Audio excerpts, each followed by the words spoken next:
Hello বন্ধুরা, আসসালামু আলাইকুম। আজকে আমি বাসায় খুব সহজভাবে প্যানকেক তৈরি করে দেখাবো। এজন্য আমি একটি ফ্রাই প্যান নিয়েছি। ফ্রাই প্যানে কিছুটা ওটস দিয়ে দিয়েছি। এই ওটসটাকে আমি হালকা করে একটু তেল ছাড়া ভেজে নিব। হালকা করে ভাজা হয়ে গিয়েছে। এখানে আমি একটি ব্লেন্ডারে জারের মধ্যে ওটস গুলো তুলে দিলাম। এটাকে আমি কয়েকবার একটু ব্লেন্ডার করে নিব। ব্লেন্ডার করা হয়ে গিয়েছে। এখানে আমি একটি পাত্র নিয়ে নিয়েছি। পাত্রের ভিতরে কয়েক চামচ ওটস দিয়ে দিলাম। এখানে আপনার বাচ্চা যতটুকু খাবে বা যতটুকু বানাইতে চান সেই পরিমাণে ওটস দিবেন। আর একটি ডিম দিয়ে দিয়েছি, একটি কলা দিয়েছি। আর এখানে আমি একটু চিনি দিয়ে দিয়েছি। চিনি দেওয়ার পরে এখানে আমি কলাটাকে খুব সুন্দর করে কাঁটা চামচের মাধ্যমে ম্যাশ করে নিচ্ছি। এখানে আমার এক্সট্রা কোনো পানি দেওয়ার দরকার হয়নি। আরো যদি মনে হয় সামান্য একটু দুধ দিতে পারেন পানির পরিবর্তে।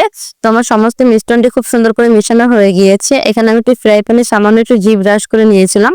আর এখানে আমি যে গোলাটা তৈরি করেছি তার থেকে 1 চামচ করে দিয়ে দিচ্ছি। দিয়ে দেওয়ার পর এটাকে আমি ঢেকে দেবো। ঢেকে 2-1 মিনিট রান্না করে নিব। এটা যখন দেখবে একটু ফুলে উঠেছে তখন ঢাকনাটা তুলে ফেলবেন। এবার এপিট ওপিট করে সুন্দর করে আমি এটাকে কিছুটা সময় রান্না করে নিয়েছি। এটা কিন্তু দেখতে অনেক বেশি সুন্দর আর খেতে অনেক বেশি মজা ছিল। এটি বাচ্চাদের জন্য অনেক বেশি উপকারী। বাসায় একবার হলো ট্রাই করবেন। আর ভিডিওটি ভালো লাগলে অবশ্যই আমাকে একটু লাইক দিন।